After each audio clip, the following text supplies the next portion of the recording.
Queria dar boa tarde a todos. Nos termos do precedente regimental número 43 de 2007, dou por aberta a audiência pública em ambiente híbrido da Comissão Permanente de Finanças, Orçamento e Fiscalização Financeira para a discussão do projeto de lei número 62 de 2021, que altera as leis número 691 de 1984, lei número 1364 de 1988, a número 5.098 de 2009 e a de 5.966 de 2015, que institui remissões de créditos tributários nas hipóteses que menciona, estabelece nova disciplina para transações tributárias e dá outras providências. Com a presença de representantes da Secretaria Municipal de Fazenda, a Comissão Permanente de Finanças, Orçamento e Fiscalização Financeira, assim constituída com a presidente Rosa Fernandes, vice-presidente Célio Luparelli e vogal Márcio Ribeiro. A audiência conta com as seguintes presenças. Queria agradecer a presença do Ricardo Martins, integrante da Secretaria de Fazenda, o nosso Alexandre Calvelli, integrante da Receita Rio, que estão aqui hoje para essa discussão, junto com o nosso secretário de Fazenda, Pedro Paulo. Queria aqui registrar a presença dos vereadores Chico Alencar, vereador Raimon, vereador Lindbergh Farias, vereador Paulo Pinheiro, vereador Tarcísio Mota, vereador William Siri e nosso vereador e líder de governo Átila Nunes.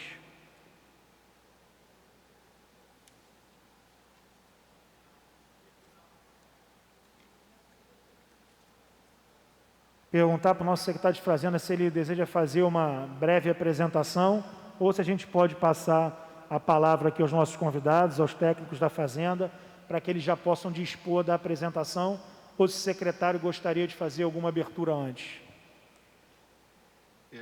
Vereador Márcio, só uma pequena introdução mesmo, porque tem razão o deputado, o vereador Chico Alencar, quando diz que, obviamente, não é uma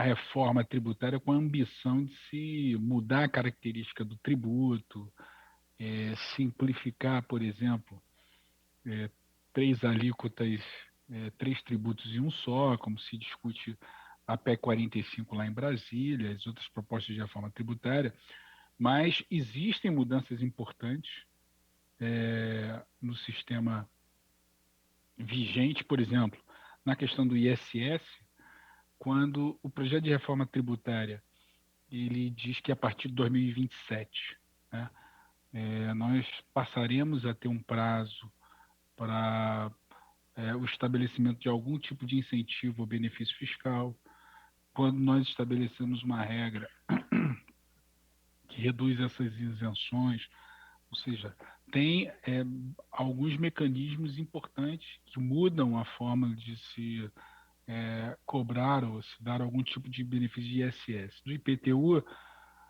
realmente não há ainda uma mudança da alíquota, incorporação de outras visões do IPTU.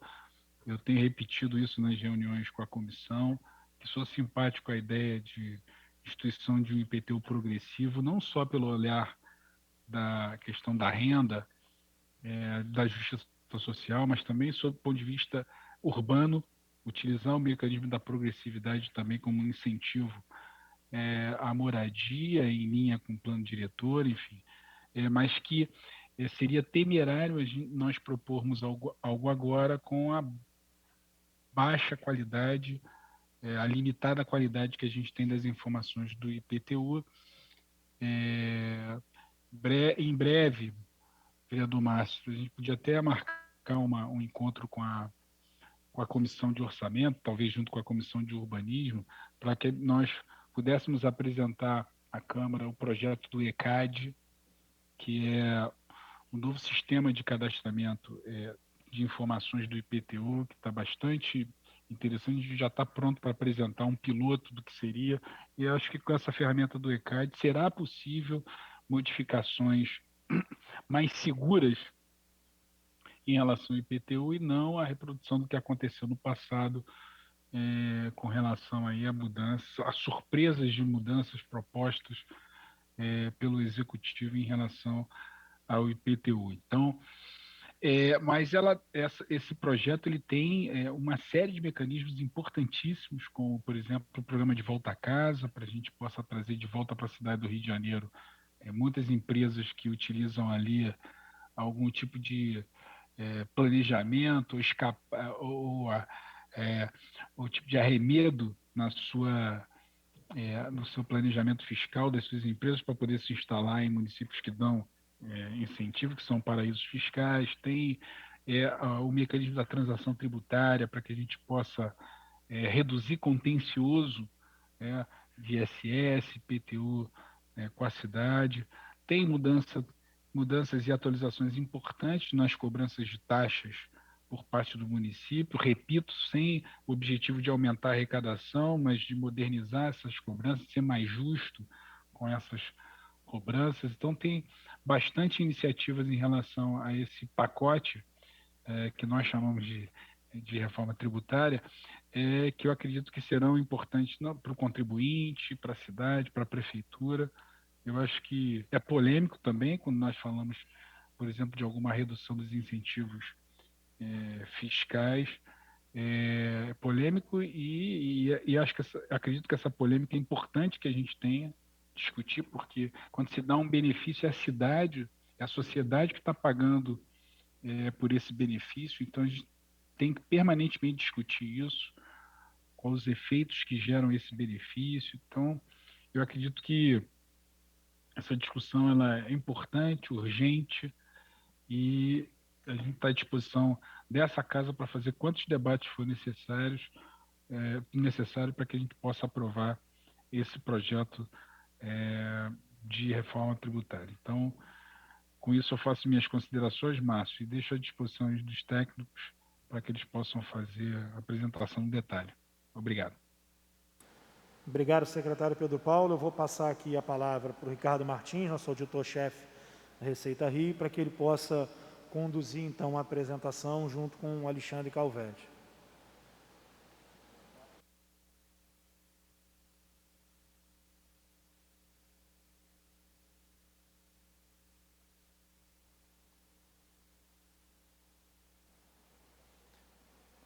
Testando isso. Boa tarde, senhores vereadores. Boa tarde, senhor secretário. Boa tarde aqui o presidente da sessão. Para tentar ganhar um certo tempo, eu não sei se é interessante para os vereadores, eu vou pular a apresentação, porque ela já foi feita em outras ocasiões, e eu vou se for da vontade dos vereadores, senão a gente faz a apresentação novamente. E tentar já atacar os eixos dessa dita reforma tributária que o município do Rio de Janeiro está propondo.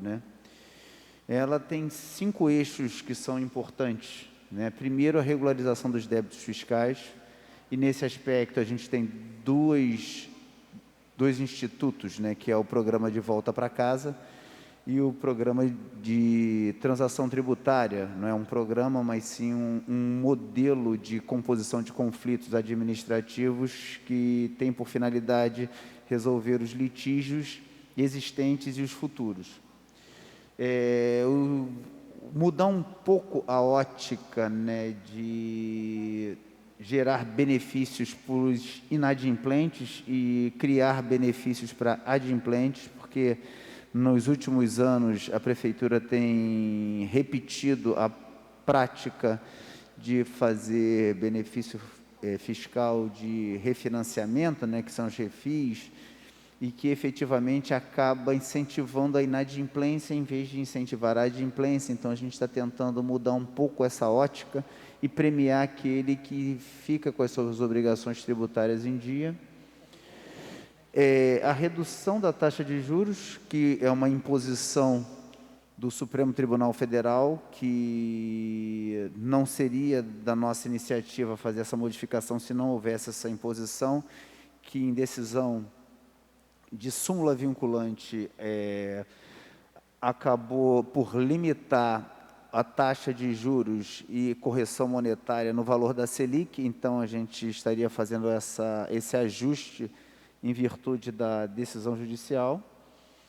A simplificação da legislação e de procedimentos, né? A revisão das regras de retenção de ISS, que hoje em dia estão esparsas, estão meio confusas e não estão parametrizadas na nota carioca, e o objetivo é a gente conseguir fazer exatamente essas três coisas.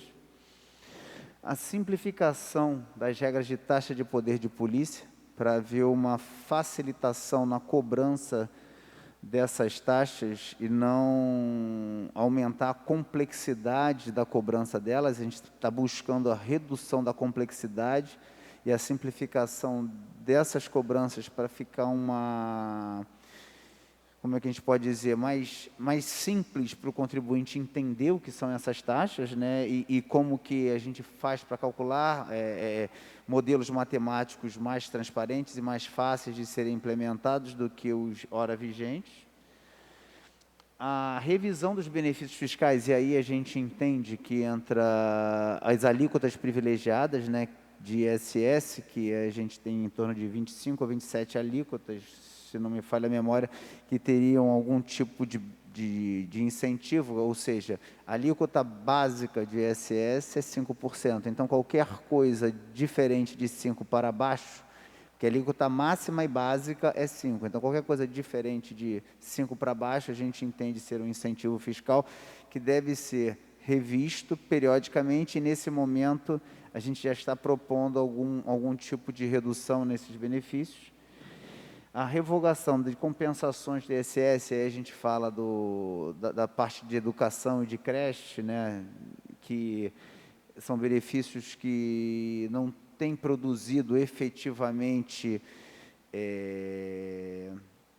o valor à sociedade pelo custo que ele é praticado contra o município. Então, eu acho que esses benefícios eles devem ser revisitados, né, e, enfim, retirados. E a revogação das isenções de ISS, que basicamente é uma adequação a uma interpretação dada à Constituição da República e à Lei Complementar 116, de alguns resíduos que ficaram no nosso Código Tributário Municipal.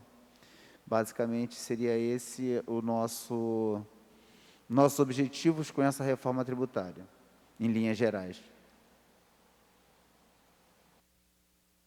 Obrigado, Ricardo. Queria deixar aberto aqui para os vereadores que quiserem falar, se inscreverem aqui pelo chat. Vereador Tarcísio, a gente sugeriu na Secretaria de Fazenda, como o senhor tinha solicitado na última reunião, que fosse ali, né, distribuído ali a nossa audiência nos tópicos, né, que a gente tinha combinado, né, para que a gente possa ter mais dinamismo e ter realmente todas as respostas das nossas perguntas podendo ser efetuadas hoje. Então, quem quiser, vereadores que quiserem se inscrever, já podem se inscrever para falar pelo chat. Queria saber se o Calvete quer falar alguma coisa, ou se eu já posso passar a palavra para os vereadores.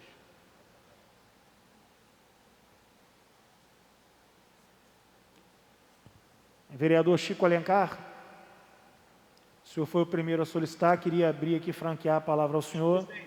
O senhor tem 5 minutos para poder fazer a sua pergunta. Apenas uma questão de ordem, presidente, se me permite, anterior à fala do nobre vereador Chico Alencar. Claro. Não, é porque eu acho que a gente está diante de um impasse, né? Quando eu fiz a sugestão inicial era de que a gente tivesse 3 audiências. Vocês decidiram fazer numa só.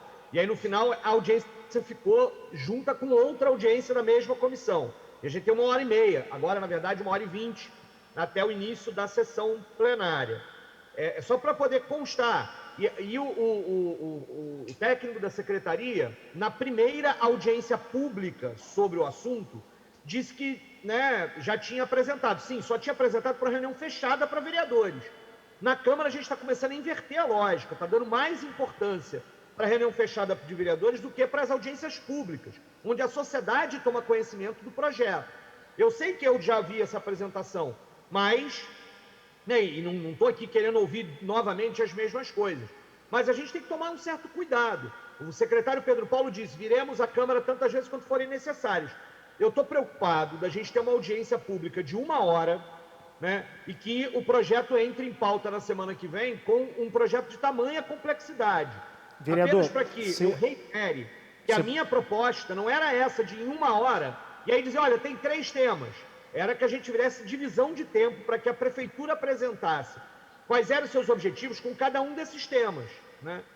E não é o que está acontecendo, apenas para constar aqui, porque senão parece que a comissão ou a Câmara atendeu o nosso pedido no Colégio de Líderes. Isso não aconteceu. Tudo bem, é uma opção da comissão. Não estou aqui querendo dizer isso, mas só para não ficar mal esclarecido, como se tivesse atendido a minha proposta no Colégio de Líderes, não foi atendida por razões de tempo.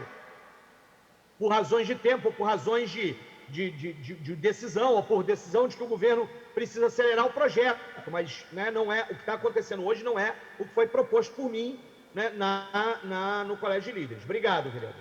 Nada, vereador, eu queria deixar aqui o compromisso dessa comissão, que se o debate aqui não chegar ao seu final, a gente marca ali uma nova para você poder, enfim, para todas as dúvidas possam ser tiradas.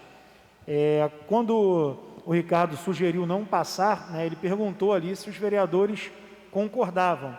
Como nenhum vereador, né, mencionou no momento que não concordava, ele continuou com a fala dele, apresentando só em cima daquilo que tinha sido debatido e que não tinha sido esclarecido na nossa última reunião. Então, por isso não foi passado, mas se os vereadores aqui presentes quiserem, a gente coloca a apresentação aqui.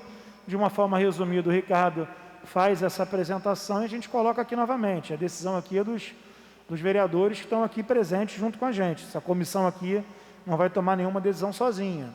Então, eu queria deixar a critério dos vereadores. Se quiserem, a gente passa aqui novamente a apresentação que foi colocada na semana passada.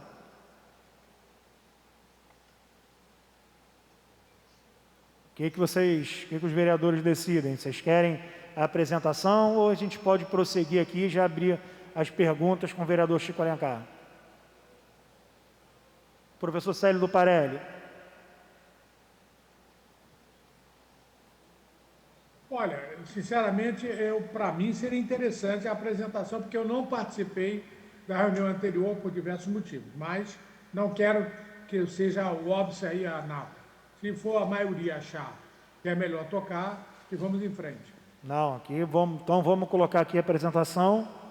Por favor, disponibilizar aí na tela. O Ricardo vai fazer mais uma vez aqui um apanhado, depois a gente volta para as falas dos vereadores. A gente tem até agora inscrito para fala o vereador Chico Alencar. Os demais vereadores que queiram discutir o assunto, eu peço, por favor, que se inscrevam aí no chat para a gente poder organizar após a apresentação.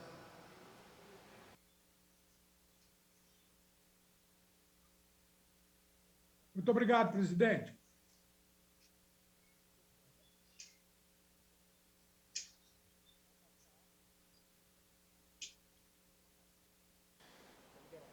Está liberado? Onde eu faço?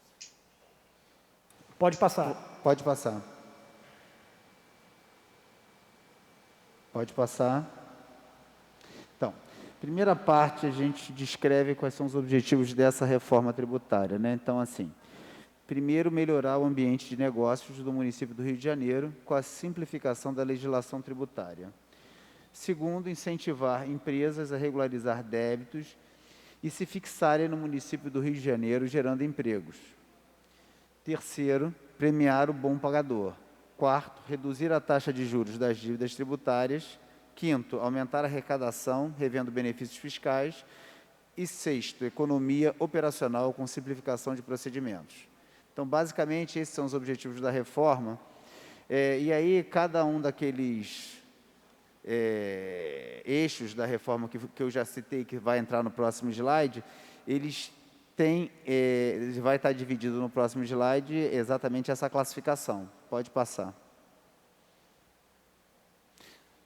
Então, aí a gente entra nos eixos da reforma tributária, que se os vereadores observarem, está dividido nesse slide o que cada objetivo desse se inclui nesses eixos da reforma. Então, regularização de débitos fiscais, o programa de volta para casa e transação tributária. O 2, o benefício para adimplentes do IPTU, que são os descontos para aqueles que cumprirem suas obrigações principais e acessórias.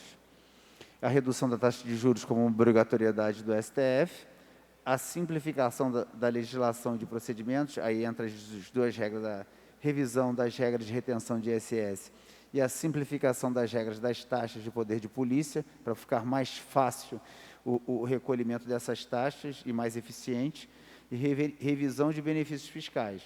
Aí vem a redução do benefício da alíquota de ISS, que são aquelas alíquotas privilegiadas diferentes de 5%, a revogação das compensações, e aí entra a questão do benefício educação e as creches, e a revogação das isenções de ISS, que é uma adequação à lei complementar e à Constituição da República. Então, vamos ao próximo slide, por favor. Regularização de débitos fiscais, né? Então, assim, nesse contexto, a gente busca que aquelas pessoas que em algum momento, né, tiveram algum problema com o recolhimento dos débitos fiscais e não simplesmente deixaram de pagar porque ficavam esperando algum benefício fiscal, a gente está incentivando nesse momento com esses 2 programas, né? Então, o primeiro é o De Volta para Casa. De Volta para Casa consiste em pessoas jurídicas que em algum momento saíram do município do Rio, ou efetivamente ou ficticiamente, e se instalaram em paraísos fiscais. E, de certa maneira, foi identificado que, efetivamente, a prestação de serviço ocorria, a prestação de serviço e a empresa que prestava esse serviço, efetivamente se encontrava dentro dos limites do município do Rio de Janeiro. Então, esse programa tem por objetivo fazer inicialmente uma compensação daquilo que foi pago no município que se considera que não deveria estar aquela pessoa jurídica, ou um equívoco na classificação, com aquilo que deveria para o município do Rio de Janeiro, associado a benefício de mora e multa que carregam esses autos de infração por longa data, né? E, enfim, então seriam 2 modelos aí, né, 12 vezes com desconto de 60%, à vista com desconto de 80%, isso da mora e da multa. Do principal, haveria só o desconto daquilo que, principal imposto, né, ISS, teria o desconto daquilo que foi pago em outro município, menos aquilo que deveria ao município do Rio, e recalculado todos os aspectos de mora e multa, e aí sim, essa mora e a multa com os descontos previstos na lei, que é de 80% no valor pago à vista, 60% em 12, 40% em 24 e 20% em 48, né? Um exemplo que a gente cita aí, por exemplo, uma empresa que recolheu 1% em Saquarema e foi autuada em 5%, a gente vai fazer o encontro de contas desse valor, abater, obviamente, e recalcular os encargos fiscais decorrentes dessa autuação. A gente prevê um potencial de impacto de 149 milhões nos próximos 4 anos com esse programa. Próximo slide. Chico, desliga seu microfone, por favor. Gente, só para registrar, tem um vereador aí com o microfone aberto, alguém com o microfone aberto, pedir para fechar o microfone, quem não estiver falando. Transação tributária. A transação tributária é um instituto previsto no Código Tributário Nacional que já teve a sua regulamentação aqui no município do Rio de Janeiro, mas que efetivamente nunca foi aplicado. E depois, foi mais ou menos em 2015, que foi feita essa lei de transação aqui no município, e essa falta de aplicação gerou a necessidade de um aprimoramento. Então, na verdade, já existe esse instituto do município do Rio de Janeiro, a gente está só propondo um aprimoramento daquilo que já existe. O que consiste a transação tributária? A transação tributária é um modelo de composição administrativa dos conflitos, né? O que hoje o judiciário defende para evitar a judicialização dos processos e a demora na recuperação do crédito e da solução do conflito. Então, assim, a gente observa hoje que na instância administrativa um processo pode levar, na média, uns 5 anos. E no judiciário esse tempo também se repete, de 5 a 8 anos. O objetivo é a gente conseguir, né, através de transação, que a gente recupere mais rápido esse crédito, e não é isso que é o mais importante, como a gente pode dizer, chegue a um acordo de que aquela situação deve ser tributada daquela maneira que foi combinado. Não sei se eu fui claro, mas eu vou tentar ser mais claro.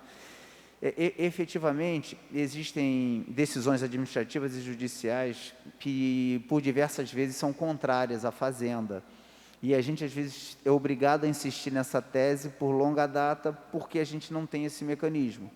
Então, a gente percebendo que, por exemplo, existe uma súmula vinculante em determinado tema, a gente pode levar em consideração essa súmula vinculante para efeito de transação tributária. A transação tributária não é uma liberalidade, não é alguma coisa que a gente chega e fala, não, olha só, estou devendo 100, tenho 20 para pagar. Não, a gente tem que, por argumentos fáticos e jurídicos, a gente percebe que em determinado momento a administração ela teve algum excesso naquela exação e, portanto, ela tem que, nesse momento, adequar a exação à exata medida daquilo que a jurisprudência e a situação fática assim exige. Então, a transação não é uma liberalidade, isso vale pontuar, é uma técnica que utiliza como parâmetro decisões judiciais de segunda instância para cima, né, e erros, né, de maneira fática, por exemplo, um arbitramento que foi levado em consideração todo o faturamento para o município do Rio, e a gente percebe que a empresa às vezes está dividida entre o município do Rio e São Paulo, teria que ser metade. Então, essas coisas a gente aproveita para ajustar na transação. O potencial de receita que a gente vislumbra é de 409 milhões nos próximos 4 anos, né, sendo 306 no primeiro ano. Próximo slide. Regularização de débitos fiscais, né? Isso aqui é só para a gente observar quantos são hoje os passos na via administrativa para resolver um processo e quanto que a transação vai trazer de economia processual, né? Se a gente observar, são 16 passos na via administrativa, né? Sem falar da via judicial, e a transação a gente reduz para 6 passos, sendo que os procedimentos eles são mais céleres e mais simplificados do que os procedimentos de contencioso administrativo. Próximo slide. Benefícios de adimplentes de IPTU. A nossa proposta é, a partir do momento que o contribuinte tiver com as suas obrigações principais e acessórias, quando a gente fala de acessório, é uma declaração, alguma coisa nesse gênero, e a principal, o próprio tributo quitado, a gente daria um desconto de 5% por ano no limite de 10, ou seja, 2 anos. E esse desconto seria incorporado ao próprio crédito tributário que vem no carnê, não excluindo a possibilidade ainda do desconto em cota única que hoje já existe, então eles seriam cumulativos, né? E premiaria a pessoa que busca estar em dia com essas obrigações tributárias, principalmente o IPTU. A gente tem aí no quadro a questão da nossa frustração de receita tributária por diversos motivos que a gente encontra no IPTU, que gira na casa de 25% a 30%. Não podemos dizer que é uma inadimplência, porque diversas situações ali são presentes. Por exemplo, desatualização de cadastro, que a gente está tentando consertar com a DECAD, e outras coisas que acabam poluindo e contaminando os nossos lançamentos e que atrapalham essa recuperação desse crédito. Então, não necessariamente é inadimplência. Também, nesse conjunto, existem alguns ajustes necessários a serem feitos no próximo cadastro e na própria cobrança. Mas, em regra, a gente tem uma frustração de lançamento e recuperação entre 30% e 25% por ano. Então, está aí os quadros, né, que a gente produziu. Se houver necessidade, a gente já está disponível para a Câmara, pode repassar para vocês com mais detalhes. Próximo slide. Revisão das taxas de juros da Selic. Como eu disse, isso aí, na verdade, é uma obrigatoriedade, né, quase uma obrigatoriedade de adequação da decisão, né, judicial do STF, que é uma súmula vinculante, que não permite que o ente subnacional cobre um valor superior para a remuneração dos juros e correção monetária à taxa Selic. Então, a gente foi obrigado a ajustar isso na nossa legislação tributária.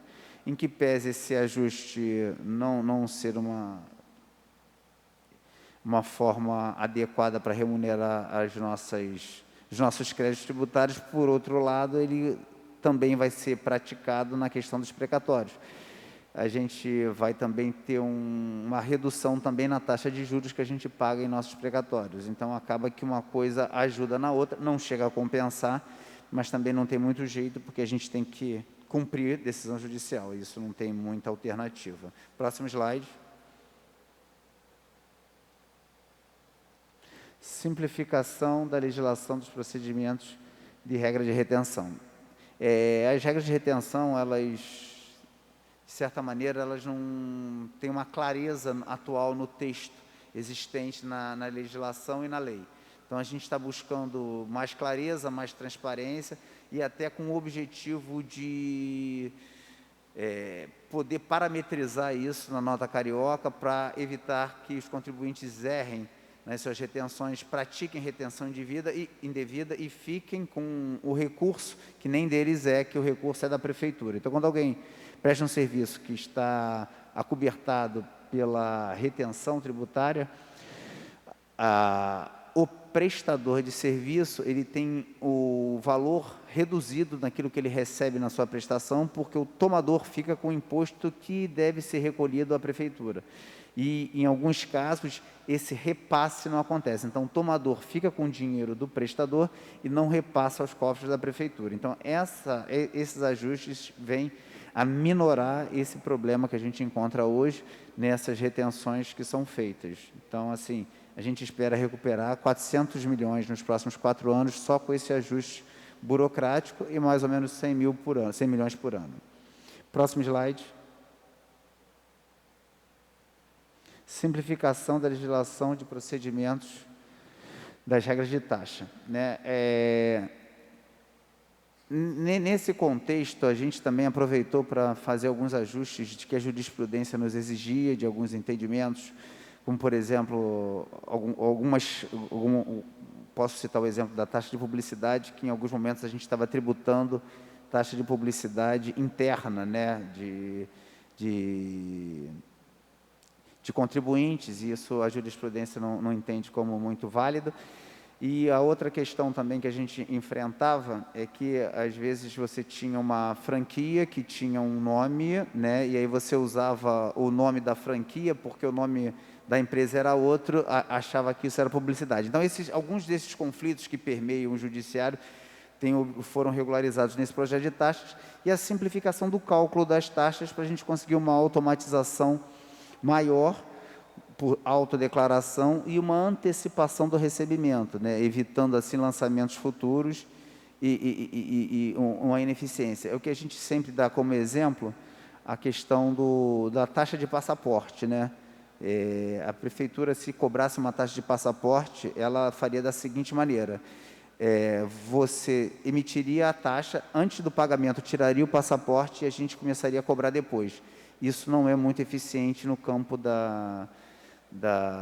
do recolhimento de taxa. Então, o ideal, como a gente já faz no governo federal, você paga a taxa antes do passaporte e obtém o passaporte depois, como se faz na carteira de motorista e outras coisas do gênero. Então, a gente antecipa o recebimento da taxa e presta o poder de polícia após o recebimento dessa taxa, e não a posteriori, gerando todo um comprometimento da máquina de lançamento e cobrança a posteriori. Então, basicamente, é simplificação e ajuste à jurisprudência atual. Tanto que a gente espera 5 milhões por ano nesses ajustes, só que alguns erros que a gente está consertando.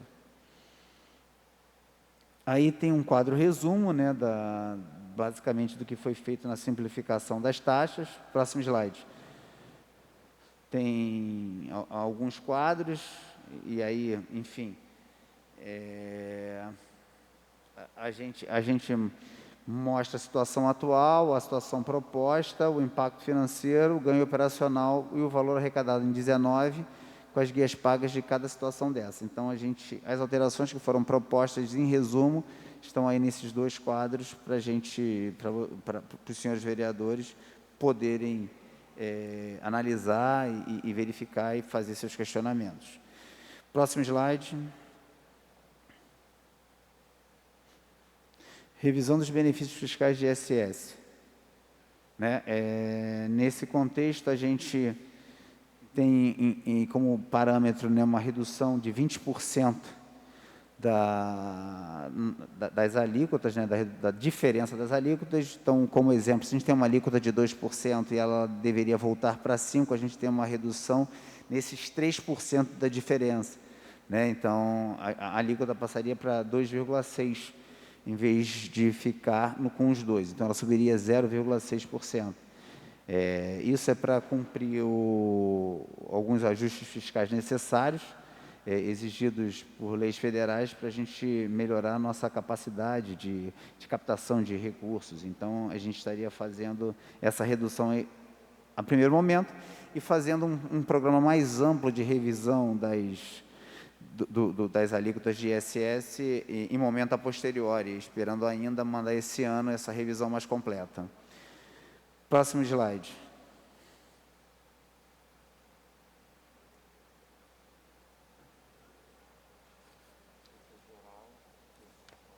Eu já acabei antecipando um pouco o próximo slide, que é a revisão de alíquota, então eu vou pedir para entrar no próximo slide de novo. Vai para o próximo.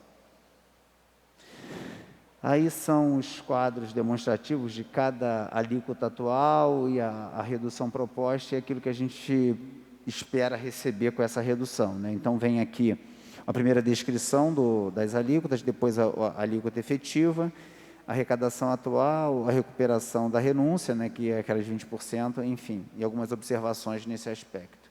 Próximo slide. Próximo slide. Secretário, nesse caso, permita interromper. Sim. A apresentação que foi entregue para a gente inicialmente era menos detalhada do que essa. Se puder depois mandar isso por zap para o Márcio Ribeiro, que ele coloca no nosso grupo, para que a gente possa ter essa tabela mais detalhada. Isso foi uma própria exigência que os vereadores fizeram na nossa apresentação passada, e aí a gente detalhou mais um pouco para ficar mais didático, mas de qualquer maneira já está no sistema da Câmara disponível para vocês, para consulta, já está, tanto que a gente está passando ela agora, já foi disponibilizado. E aí o vereador, o presidente aqui da comissão, vai ajustar. Vereador Tarcísio, no final aqui eu pego aqui com o Ricardo e boto aí no grupo de vereadores, tá? Para facilitar para todo mundo.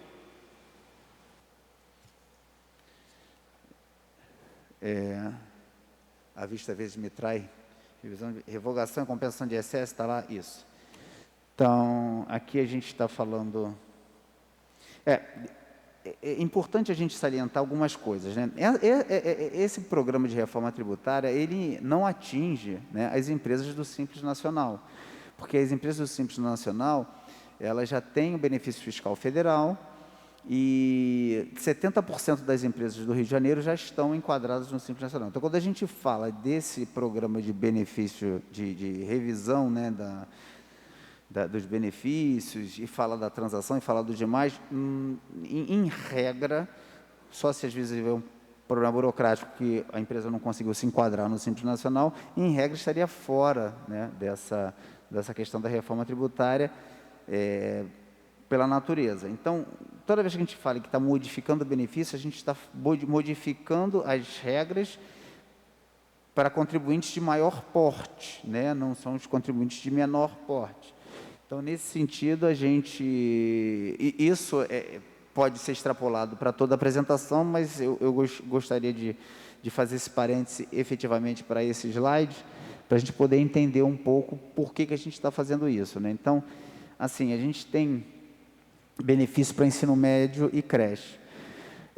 O que acontece hoje? O imposto devido por essas escolas, ele é usado para abatimento de bolsas. Então, é o seguinte, se a pessoa deve de ISS naquela escola R$ 100.000 e a mensalidade dela é R$ 5.000, ela tem direito a 20 bolsas custeadas pelo ISS da prefeitura. O que é importante salientar, isso é uma indicação da CREA, enfim, o que é importante salientar é que, primeiro, que dificilmente essas mensalidades, quando a gente contrata na rede particular, elas são cobradas de maneira integral, elas são só cobradas de maneira integral para a prefeitura. Segundo ponto importante, e eu gostaria de frisar bem, além desse benefício, não mexer com as escolas menores e nem com as creches, mesmo para as escolas maiores que não têm finalidade lucrativa, elas têm direito à imunidade. Então, o que a gente está falando nessa mexida é que a gente não está pegando as menores escolas, as escolas ali de bairro, que são menos caras, e nem está pegando as escolas que não têm finalidade lucrativa. Aquelas que não têm finalidade lucrativa, elas têm direito à imunidade constitucional, defendida no texto constitucional. A gente está pegando as escolas com finalidade lucrativa que usam do ISS para dar bolsas para os adolescentes, as crianças, enfim. Então, é importante fazer esse à parte para a gente entender qual é o universo que a gente está tratando. Próximo slide.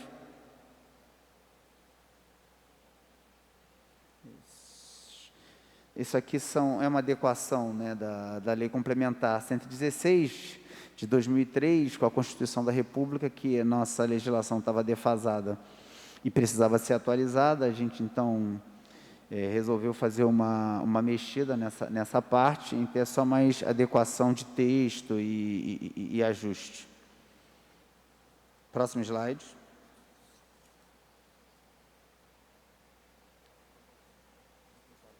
Foi duplicado. Então, assim, eu vou passar a palavra aqui para o Alexandre Calvé, para ele fazer algumas considerações acerca da apresentação feita, porque provavelmente eu esqueci de falar alguma coisa importante e ele vai ajudar a complementar. Boa tarde. Boa tarde, senhor presidente, secretário, vereadores. Só complementando o que o vereador Tarcísio falou, aquele quadro das alíquotas, a gente acrescentou a pedido dos vereadores a arrecadação atual de cada uma daquelas alíquotas, acrescentamos quanto a gente espera recuperar com essa redução do benefício e a quantidade de inscrições municipais que emitiram notas fiscais utilizando daquele benefício, tudo tomando como base o ano de 2019, porque a gente optou por pegar 2019 para não ter o efeito 2020, em virtude da Covid, pandemia, foi um ano muito atípico. Então, a gente entendeu que 2019 seria um bom parâmetro para essa análise, essa comparação. Quanto à questão do quadro resumo, ao final, o último slide que está aí visível para os senhores, a gente separa aí alguns impactos, porque, em virtude do princípio da anterioridade, mesmo com a eventual aprovação dessa lei nesse ano, essas medidas só poderão ser implementadas a partir do ano que vem. A exceção são as regras da retenção, que, como o Ricardo já explicou, são medidas para justamente evitar erros no preenchimento das notas, na emissão das notas, para a gente poder parametrizar melhor o sistema da nota carioca. Afinal, o nosso Código Tributário, ele é da década de 80, na verdade, uma realidade da nota ainda em papel, uma fiscalização completamente diferente, uma mecânica de tributação diferente, e a gente está adequando isso agora e a gente vislumbra aí um potencial grande de arrecadação, sem aumento qualquer de tributo, basicamente evitando erros que se cometem no sistema e que eventualmente geram autos de infração no futuro, gerando até mais dor de cabeça para os contribuintes. A questão da transação tributária, esses valores que estão estimados aí, na verdade, são um estoque de pedidos de transação que nós já temos na Secretaria de Fazenda, oriundos da última janela de adesão do Concilia e de transação, que ainda estão em análise, são processos grandes, demorados, e a gente estima que, pelo estoque de dívida que nós temos ainda no contencioso administrativo, com a aprovação num regime perene, permanente de transação tributária, a gente tem um potencial de arrecadação muito maior do que esse que está exposto no quadro. E quanto ao de volta para casa, como o Ricardo colocou, também pode dar impacto esse ano, vai ser por uma janela de adesão, não vai ser um programa permanente, justamente para ajudar aquelas empresas, para dar uma chance àquelas empresas que se utilizaram dos benefícios fiscais indevidos fornecidos por alguns municípios chamados de paraíso fiscal. Então, elas simularam domicílios nesses municípios, emitiram notas e recolheram imposto bem abaixo, de forma indevida, e agora está dando foram autuadas e agora está dando uma chance para elas regularizarem esses débitos. Obviamente, na verdade, nós não estamos abrindo mão do nosso imposto, só apenas permitindo que ela compense aquilo que efetivamente já foi pago em outro município, mediante toda a comprovação necessária. É isso, presidente. Passo a palavra. Obrigado, Cové. Obrigado, Ricardo. Os vereadores que se inscreveram aqui para falar, o vereador Chico Alencar, o senhor tem 5 minutos aí para fazer sua pergunta. Pois não, obrigado, presidente. Boa tarde a todos novamente. De fato, eu vejo mais informações e mais detalhes. Tenho certeza que uma outra audiência pública vai elucidar ainda mais pontos desse projeto, que é extenso, complexo e importante, sem dúvida. Apenas uma dúvida, três questões muito objetivas, não vou usar os 5 minutos. Eu não sei se está ali na tabela, quantas empresas estão abarcadas pelo de volta para casa, ou seja, que emitem notas em domicílios fictícios, e o que se estima que quantas delas e qual montante se estima recuperar em 90 dias, conseguindo trazê-las de volta para o Rio? Essa é uma pergunta. Esse contencioso tributário informado aí do ISS, claro, 62 mil processos no montante de 38 bilhões. Tem uma estimativa em relação ao resultado da resolução desse contencioso, em quantos anos? Pode ser, repito, que esteja ali na tabela também, mas eu gostaria de ter esse detalhe. E, por fim, quanto ao fim da isenção tributária para empresas educacionais, vamos falar assim, escolas que têm programa de ampliação do atendimento em creche e alunos que complementam o ensino fundamental na rede municipal, esses recursos serão carimbados, os que forem, portanto, recuperados, em certo sentido, serão carimbados para a educação. Isso é importante. E também não entendemos, é uma questão da bancada, todas elas, essa isenção tributária, o fim da isenção tributária para bancos de leite. Qual é a compreensão social, não só financeira, ela nunca pode andar sozinha, em relação ao fim dessa isenção? São essas 4 questões. Obrigado. Obrigado, vereador. Vou passar a palavra aqui para os técnicos que eles possam responder. Ou os senhores preferem que a gente faça todas as perguntas e depois os técnicos possam responder? Vereador Tarcísio, o que o senhor acha melhor? Aí são os técnicos que vão responder, que tem que achar melhor. Não sei, eu já vi aqui o vereador Paulo Pereira inscrito, não sei quantos mais estão inscritos, eu também vou me inscrever. Mas aí depende de quantos inscritos, é a organização da mesa que tem que decidir aí, junto com os técnicos. Eu também vou me inscrever. Tá, os técnicos preferem responder aqui, então, direto a pergunta de cada vereador. Eu vou passar a palavra aqui para eles poderem responder o vereador Chico Alencar. Vereador. Bom, pode ir? Vamos lá. Inicialmente, começar pela última pergunta, quanto à vinculação do imposto. Há uma vedação constitucional à vinculação dos impostos, exceto para saúde e educação. Na verdade, esse recurso ele deixa de entrar nos cofres do município Ele, na verdade, vai ser computado como receita ordinária do município, receita tributária, e será distribuído no orçamento respeitando os percentuais constitucionais. Então, a princípio, não estamos, já há uma destinação percentual da receita para a educação.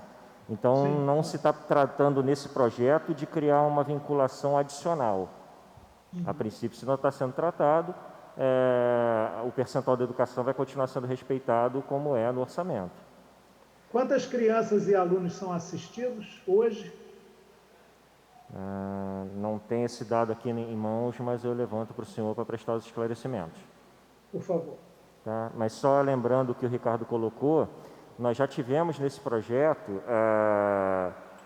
quase uma centena de escolas pequenas, escolas de bairro que se beneficiavam disso e matriculavam os alunos da sua região.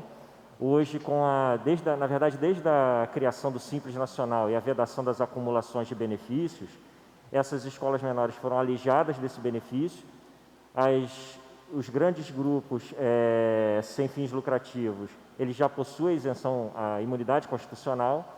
Então, na verdade, a gente passou a tratar somente de grandes grupos econômicos com fins lucrativos na área educacional, que fazem o abatimento integral desse ISS. Mas a gente tem como levantar a quantidade hoje de alunos e passar para a Câmara. Outra questão que o senhor colocou, quantas empresas no De Volta para Casa? Nós temos uma estimativa aqui de recuperação que está em torno de 150 milhões, 149 milhões nos próximos 4 anos, com base em empresas que nós já autuamos.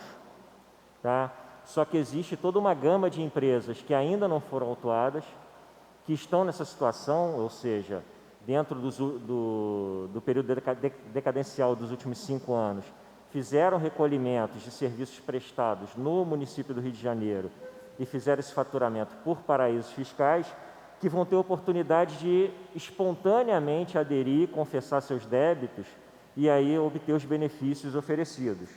Então, na verdade, é um potencial até bem maior do que a gente pode imaginar aqui, porque a gente só tem conhecimento daquelas que já foram autuadas pela fiscalização do município. E, por fim, o senhor perguntou do estoque de contencioso. Como eu falei, esse número que a gente colocou aqui, em torno de 400 milhões, é com base no estoque daquelas que já pediram a conciliação na última janela de adesão. Abrindo um programa de transação mais célere, onde a gente já vai poder aplicar jurisprudência dominante no judiciário, a doutrina dominante, a gente acredita que muitas empresas terão estímulo a pedir essa transação aderindo, e aí até baixando esse nosso estoque de contencioso, agilizando a solução desses conflitos. Mas estimar um número de quantas adesões novas, aí já seria uma estimativa meio vaga. Mas pelo histórico dos últimos programas de conciliação que nós abrimos com janela limitada, a gente acredita que haja um potencial bem grande de adesão. Obrigado. Banco de leite. Essa é uma das isenções que foi decretada, não recepcionada pela Constituição. Isso está lá no nosso Código Tributário e, na verdade, poluindo um pouco e gerando algum tipo de interpretação equivocada por parte dos contribuintes. Então, na verdade, como o Ricardo falou, nós só estamos adequando aquilo que já foi declarado que não foi recepcionado pelas emendas constitucionais.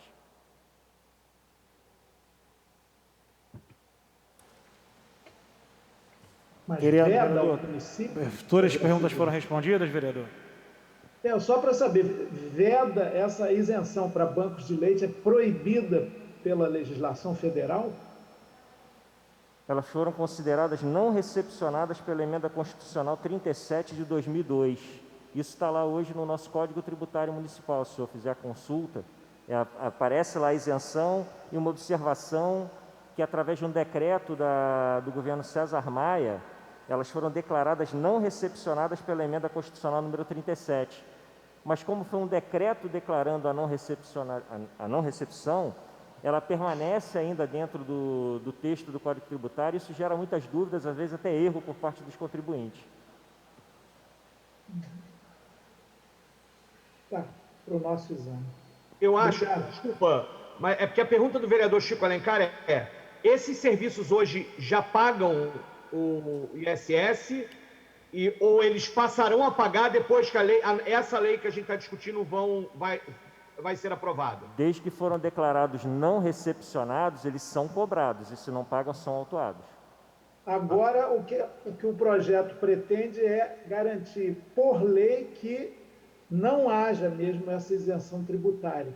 Numa apreciação, assim, sem mais detalhes, eu acho justo a isenção tributária para bancos de leite, sobretudo aqueles que contemplam a população mais necessitada. Nem sempre a lei é justa. Quer falar? Ricardo vai completar aqui a resposta, vereador. Assim, para nós técnicos, né, da administração tributária, é muito complicado você ter um decreto que manda a gente não tributar e a gente tributar.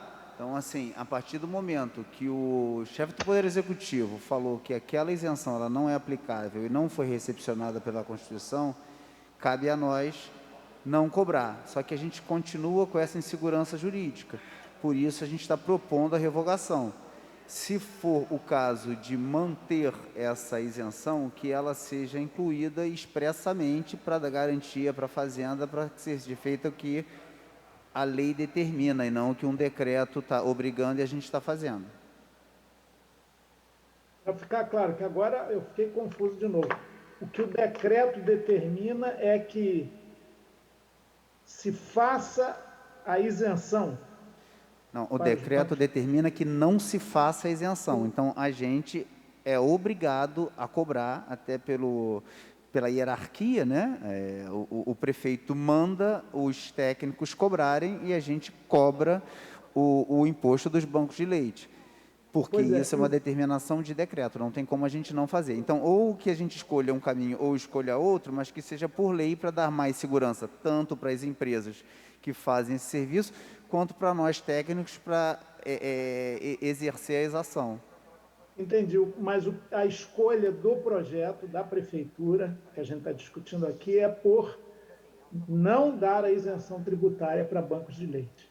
A escolha da prefeitura é utilizar o decreto que foi feito pelo César Maia, que foi um ato do Poder Executivo, e ajustar a normatividade adequada, que é uma lei ordinária.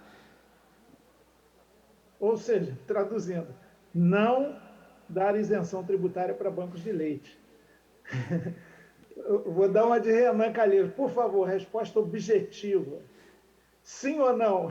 Não, assim, eu acho o seguinte, a decisão, aqui exatamente a casa, ela tem esse poder, né? A gente, enquanto técnico, que essa proposta de reforma tributária foi elaborada por técnicos, isso é uma pedra na nossa vida ali de interpretação. Então, que se for para a gente efetivamente assumir que isso seja uma isenção, que a gente inclua no nosso texto legal e assuma essa isenção. Se não for para assumir, os técnicos preferem que esse decreto dê mais segurança, tanto para a Fazenda quanto para os contribuintes, e de ser feito pelo meio adequado, que é a organização da lei. Não, está entendido. Portanto, o projeto traz o fim em lei da isenção tributária para bancos de leite. Cabe à Câmara examinar e, quem sabe, garantir por lei essa isenção. É isso, vereador. Eu vou... Obrigado. Nada, vereador. Eu vou passar a palavra para o vereador Paulo Pinheiro. Vereador, a palavra está franqueada ao senhor. Pode fazer a pergunta para 5 minutos. Obrigado, senhor presidente. Vou ser rápido. Tem 3 perguntas. Quero agradecer aqui. Nós, na bancada, só temos um grupo, que é um coletivo de orçamento que discute isso profundamente. Eles prepararam alguns itens para que nós pudéssemos discutir, nos ajudar nisso. Mas eu antes queria fazer uma pergunta aos técnicos, seguindo ainda por pura curiosidade nesse momento. Não tenho a menor noção se isso está se falando sobre a isenção de bancos de leite. A mesma coisa se aplica aos bancos de sangue? A pergunta, eu não sei se vocês teriam essa resposta. O banco de sangue também teria os mesmos problemas que o banco de leite? Fica para vocês me responderem se for possível. Eu queria fazer 3 perguntas a respeito de outro tema aí da tal reforma, como diz o Chico Alencar, entre aspas, reforma tributária municipal. É de conhecimento do fisco a quantidade de contribuintes que se enquadram na hipótese de pagamento equivocado do imposto a outro município? Existe algum contribuinte com valores expressivos a pagar? Segunda pergunta: qual seria o valor total da remissão e a compensação realizada pela Prefeitura? E terceiro, qual o valor atual dos tributos em transação? Quem são os maiores contribuintes em processo de transação? Essas perguntas mais ou menos sobre o mesmo item, sobre o mesmo tema, e eu acrescentei essa do banco de sangue, porque eu realmente não tenho essa informação. Estão ou não estão também, porque é banco e não é banco de dinheiro, então é mais difícil. Banco de dinheiro tudo é mais fácil, né? Obrigado, senhor presidente. Estão feitas as perguntas.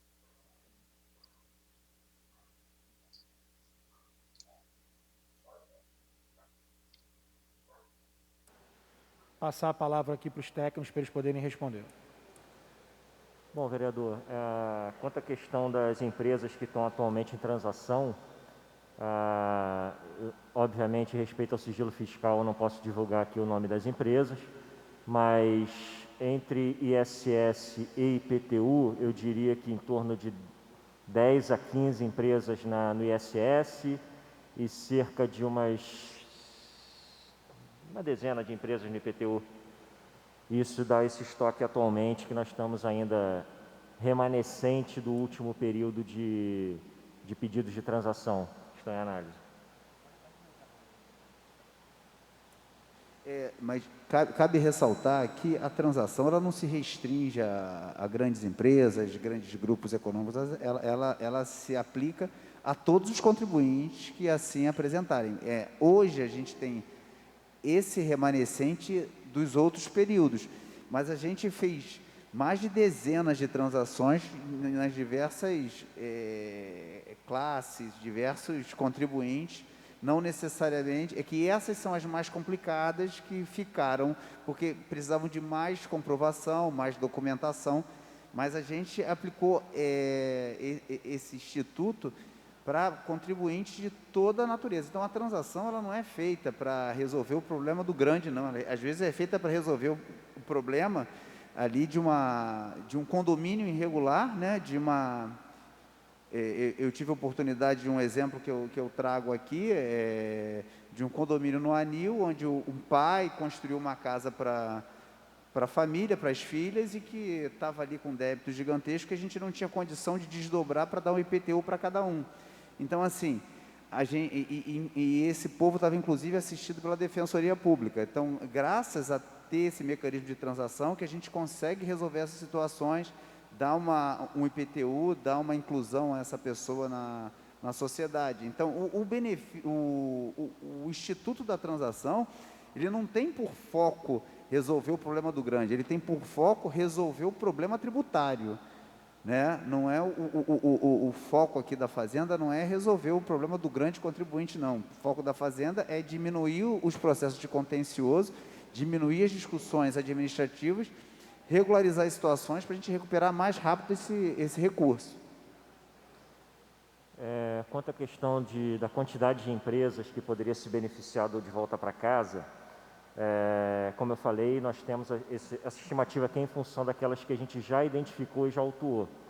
Mas nós, quando instauramos o mecanismo do CEPOM, que é o Cadastro de Empresas de Outros Municípios, nós tivemos algumas centenas de empresas indeferidas no cadastro, porque todas elas davam como endereço um determinado escritório de contabilidade em um município da região dos lagos, vamos dizer assim.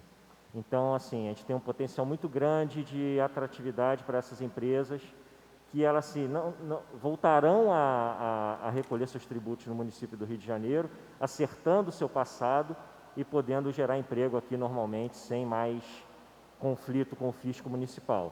Mas é da ordem de centenas, num único endereço de escritório de contabilidade. Vereador Paulo Pinheiro, respondido as perguntas?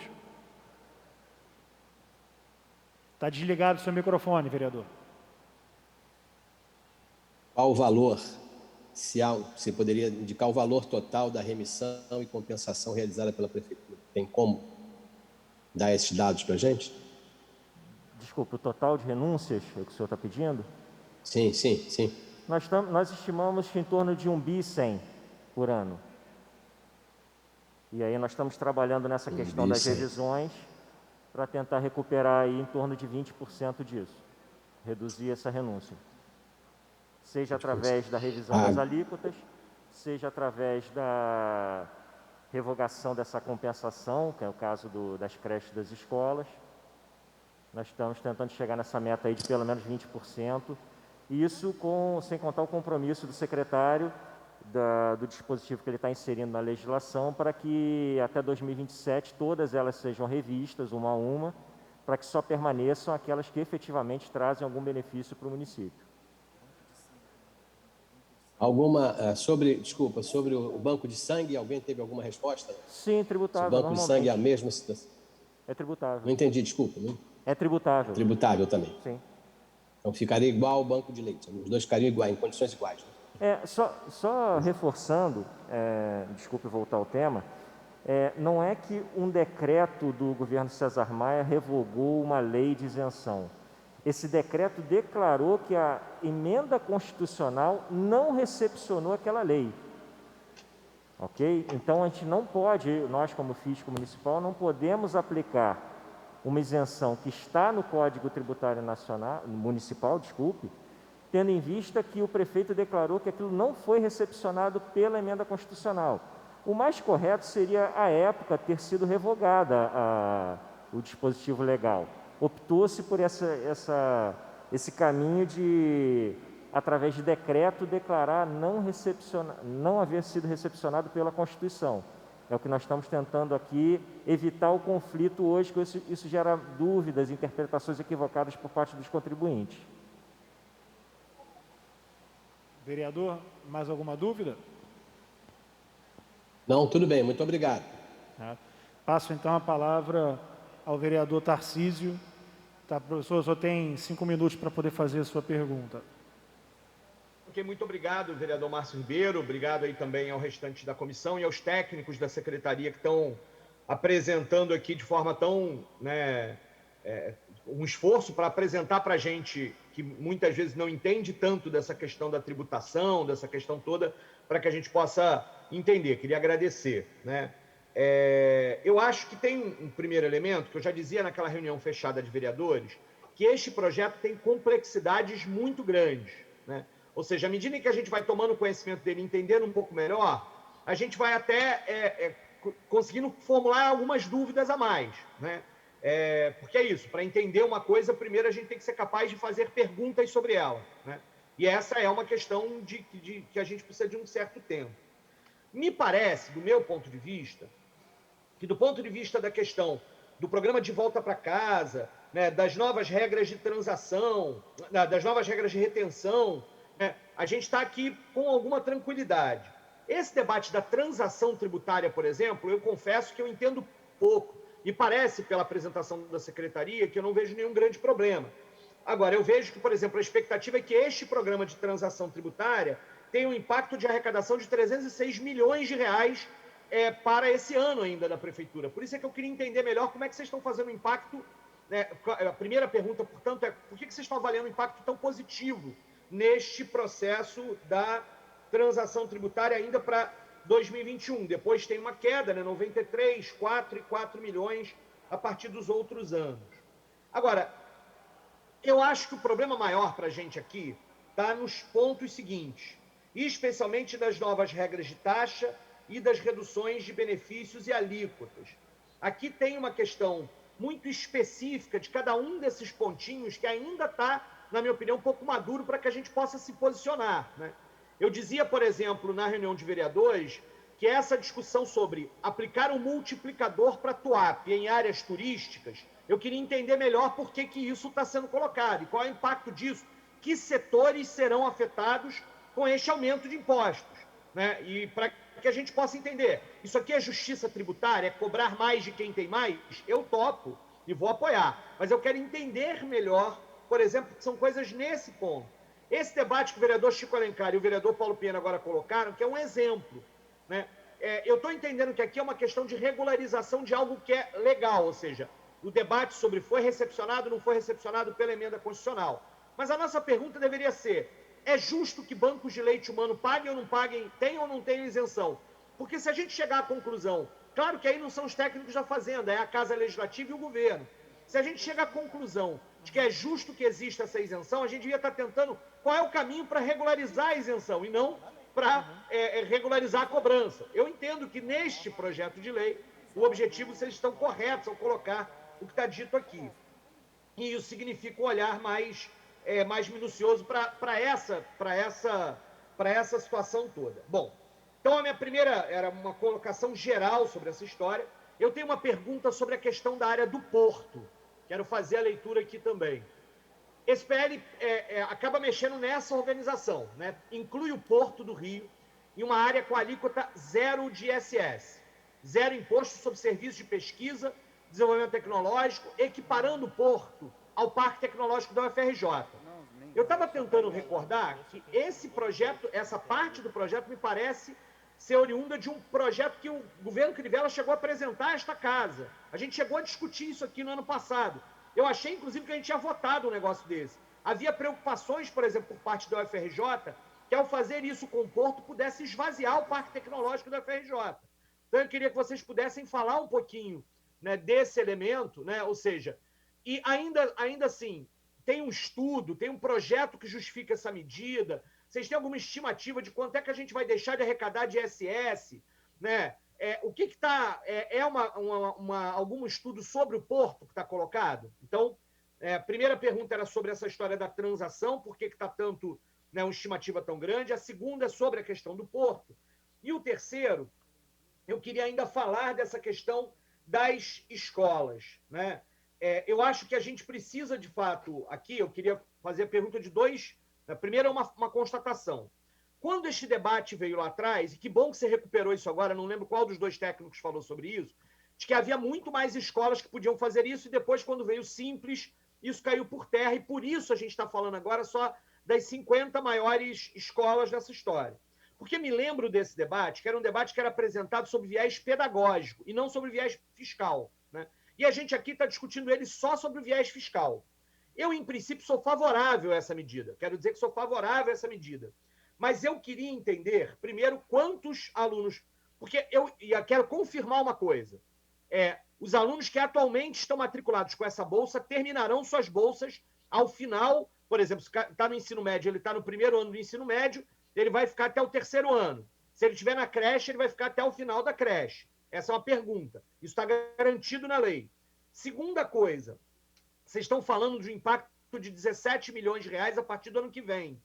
Essa é a estimativa do que seriam novos alunos a serem inseridos nessa, se a regra continuasse valendo, porque se permanecem os alunos que atualmente estão, a economia é apenas dos novos que não serão incluídos, ou seja, do ISS que as escolas passarão a pagar. E elas passarão a pagar daqueles alunos que se formarem esse ano, né? Porque aí elas não podem mais dar a bolsa para aqueles alunos especificamente. Então, eu queria explicação melhor sobre essa estimativa de 17 milhões e se, pelas regras, eu não sei se pode, se vocês podem encaminhar também a lista das escolas que hoje são beneficiadas com essa isenção. Eu sei que vocês dizem que são 50, mas a lista das 50 escolas. Não só, portanto, o quantitativo de alunos, como também a lista das escolas que seriam, né, perderiam este benefício. Tá? Obrigado, vereador Tarcísio. Vou passar aqui para os técnicos para que seja respondido aí as suas perguntas. Bom, vereador, primeiramente na questão da TUAP, eu chamaria a atenção do senhor dentro da proposta, o parágrafo 6º do artigo 91, eu vou me permitir ler aqui para o senhor. A taxa relativa a atividades autorizadas em logradouros situados em zonas turísticas e zonas especiais, conforme definidas em legislação própria, terá seu valor calculado com a aplicação do fator multiplicador 2, que é justamente esse aumento a que o senhor se referia. exceto mesas e cadeiras vinculadas a estabelecimento fixo, feiras livres e banca de jornais e revistas. Ou seja, nós não estamos mexendo na TUAP daqueles que já utilizam a questão de mesas e cadeiras, feiras livres, banca de jornais e revistas. Basicamente, o que nós estamos impactando aqui? Novos eventos. E aí foi uma demanda da própria área afim, de que os eventos realizados nessas zonas, elas demandam mais um custo da prefeitura, em termos de mobilização de pessoal, de segurança, de interdição. Então, a pedido da área afim, a gente colocou esse multiplicador, o que, de certa forma, primeiro, não impacta aqueles que já estão estabelecidos lá, e segundo, de certa forma, cria algum tipo de incentivo para que sejam realizados eventos em outras áreas menos exploradas da cidade. Quanto à questão do porto, não é que a alíquota seja zero, não. Na verdade, o que aconteceu? Nesse projeto de lei especificamente, nós estamos mexendo em um texto de algumas alíquotas diferenciadas. Então, não está reproduzido aqui a própria alíquota. Então, acho que o senhor está se referindo ao item 19 do artigo 33, que, na verdade, nós estamos juntando ao benefício que hoje já existe para o Parque Tecnológico do Fundão e criando também o mesmo benefício para essa área tecnológica dentro da região do Porto. Mas a alíquota é 2, que, na verdade, está sendo revista para 2,6 no projeto de lei da emergência fiscal. Então, não é que é zero, é que, na verdade, a gente só está mexendo no corpo do texto e não na alíquota. Mas por que vocês estão fazendo isso com o Porto? Vocês estão estendendo ao Porto, né? Qual é o projeto que está por trás disso? Qual é o estudo? Sim, é um estudo de tentar ocupar aquela região do Porto com empresas de áreas de tecnologia. Que a gente encontra ali uma região ainda bastante desocupada, vamos dizer assim, com um potencial muito grande em termos de localização, estrutura de telecomunicações, proximidade com aeroportos, que interessam muito a um tipo de serviço que a gente quer atrair para o município, que gera emprego e gera tecnologia. Por isso, essa redução específica para esse tipo de atividade nesse setor. A gente encontra ali muitos prédios, né, que hoje em dia efetivamente não foram ocupados. Então, assim, o objetivo é trazer investimento para a cidade, trazer empresas de tecnologia, trazer empresas que são defensoras do meio ambiente, porque são empresas em geral que são defensoras do meio ambiente, e que ocupe aquela área que teve um investimento grande da prefeitura no passado e que efetivamente ficou vazia. Então, a gente está tentando, de certa maneira, estimular a ocupação daquela região que tem uma farta rede de transporte, né? Uma boa localização, mas que efetivamente a taxa de ocupação não foi a esperada. Olha, aqui eu não sou contra isso. Tarcísio, desculpa intervir. Eu não sou contra, mas a estranheza do Tarcísio é que nós estamos falando aqui sempre de redução de isenções. Nesse caso, é uma isenção a mais, não é? Claro. Não. Na verdade... Vereador Lindbergh, você pode só falar um pouquinho mais alto? Não, é porque eu estou percebendo que, na verdade, a gente está discutindo aqui redução de isenções. É um corte linear de 20%. Né? Talvez, eu não sou nem contra, porque o setor de tecnologia é muito importante. Nesse caso, é uma isenção a mais que nós estaríamos oferecendo. Faz as duas coisas, o Lindbergh. Reduz a isenção do setor tecnológico para a cidade toda, mas amplia ou estende a isenção que já existe no Parque Tecnológico do FRJ para a região do Porto. E aí, portanto, é uma isenção a mais de uma região, de um território. É assim que eu entendi. A minha preocupação, técnicos da secretaria, porque eu esqueci aí quem é o nome de cada um, perdão, isso. Professor que não sabe o nome, às vezes é isso, é de memória. É que se isso não gera uma concorrência com o Parque Tecnológico do FRJ, se não há o medo de esvaziamento do Parque Tecnológico do FRJ. Essa era a preocupação, porque houve um projeto de lei nesta casa, no final do ano passado, que não foi a voto, e aí, portanto, a minha pergunta era isso, está vindo daquele projeto que veio a essa casa no ano passado pelo governo, é a mesma coisa, que a lógica era a mesma, fazer do Porto uma extensão do Parque Tecnológico da FRJ. A minha preocupação tem a ver com essa dinâmica e aí saber de onde está vindo essa demanda, se está vindo de uma secretaria específica, se está vindo de alguma prospecção que foi feita, se está vindo do interesse de empresas que sinalizaram que viriam para a cidade, e qual é o impacto de isenção, qual é o impacto de redução de impostos que isso vai gerar na nossa arrecadação também. Eu acho que isso é importante. Na verdade, o objetivo não é criar uma concorrência, né? As empresas que estão instaladas na Ilha do Fundão, elas, em princípio, elas vão continuar na Ilha do Fundão. O objetivo é atrair novas empresas com esse perfil para a região do Porto.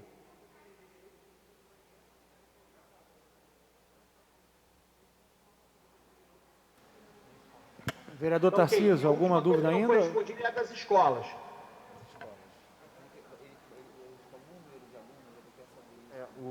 Vereador, o número de alunos, já fiquei de fazer esse levantamento e informo para a Câmara ainda hoje, se possível, não trouxe esse dado aqui, peço desculpas. O senhor também falou quanto à identificação dessas escolas, aí a gente esbarra de novo na questão do sigilo fiscal. E aí nós somos responsabilizados pela divulgação dessa informação que nós não podemos fazer. E aí a outra questão é a confirmação do cálculo. Vocês estão falando 17 milhões do ano que vem.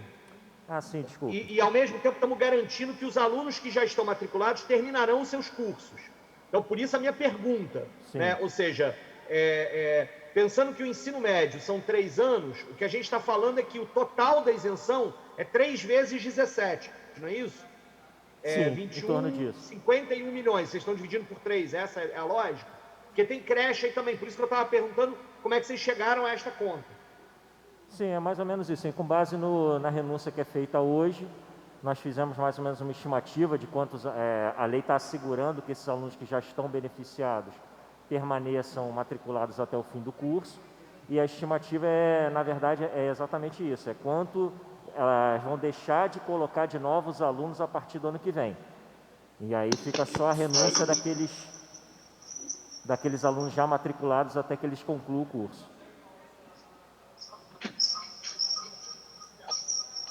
O microfone está dando microfonia, desliga aí. Obrigado. Tem algum vereador aí com o microfone ligado? Pedir para quem não estiver falando desligar o microfone para não dar interferência. Vereador Tarcísio, o senhor quer completar alguma informação? Não? A gente ainda tem alguns vereadores inscritos aqui para poder falar. Temos o vereador Lindbergh, o vereador William Siri, o Conselho Regional de Contabilidade e o Marcelo Simas, auditor do Tribunal, do Controle Externo do Tribunal, também queria falar, mas a gente já está com o horário, faltando 9 minutos para o início aqui do plenário, da atividade do plenário. A gente vai ter que encerrar aqui essa audiência pública, mas já queria deixar aqui marcado, né, com os vereadores e com a equipe aqui da Secretaria de Fazenda, para que a gente pudesse retomar, né, essa discussão na próxima semana. Aqui nós temos uma data e um horário que a gente já checou disponibilidade da Câmara e daqui da equipe da Fazenda, que seria na próxima terça-feira, às 11 horas. E aí queria estar discutindo isso com os nobres colegas vereadores, com o nosso vice-presidente da comissão, Célio Luparelli, para que a gente pudesse aqui já deixar marcado, já deixar organizado, e aí na próxima a gente já volta com o vereador Lindbergh Farias, o vereador William Siri, o Conselho Regional de Contabilidade e o Marcelo Simas fazendo as suas ponderações, e os demais vereadores que quiserem, né, trazer novas discussões, vão ter aí a oportunidade também de, mais uma vez, conversar e tirar suas dúvidas com a Secretaria de Fazenda. Presidente, seria dia 25, às 11 horas? Isso. Jamais 10 horas, né? 10 horas, eu também preferi o horário das 10, mas vai ter uma reunião importante na Secretaria de Fazenda às 9 da manhã e os técnicos têm medo de não conseguirem chegar aqui a tempo, né? E aí acabar atrasando. Então tá bom. Não tem outra agenda marcada pelo Caiado, não, nesse horário? Desculpa, Lindbergh, não ouvi. Perdão, não tem nenhuma outra agenda sobre plano diretor, alguma outra agenda a gente checou aqui a disponibilidade da Câmara e esse horário, esse dia está liberado para a gente fazer, né? O tema de plano diretor geralmente acontece nas quartas-feiras, né? Por isso a gente está marcando a terça, para que a gente possa ter até um quórum maior de vereadores participando, para que a gente possa esgotar aí com qualidade as discussões, para que o projeto possa ir, sem dúvida de nenhum vereador, para a votação. Todos concordam? Podemos confirmar, então, terça-feira, às 11 horas, a gente faz mais uma audiência pública aberta. Já está agendado. Pode sim. Eu quero aqui encerrar a nossa audiência pública. Quero agradecer a nossa presidenta da comissão, Rosa Fernandes, nosso vice-presidente, Célio Luparelli, pela oportunidade de poder estar presidindo essa audiência pública tão importante, né, para a nossa cidade. Agradecer ao Ricardo, ao Corvé, pela oportunidade de poder estar fazendo esse debate, ao secretário de Fazenda, Pedro Paulo. A secretaria realmente tem se disponibilizado a todo momento para poder estar aqui discutindo, tirando as dúvidas dessa Casa Legislativa. A gente é muito grato por essa integração, sabe da importância da gente poder estar aqui discutindo esses assuntos cada vez com mais conhecimento, para poder estar passando, né, para a população as informações cada vez mais sem dúvida nenhuma, e poder ter qualidade na discussão e na aprovação dos projetos que são enviados do Executivo para essa casa. Quero aqui me despedir, agradecer a todos os vereadores e a todos os convidados que estiveram aqui, estão com a gente desde as 10 horas. Um abraço e até a próxima terça-feira, às 11 horas.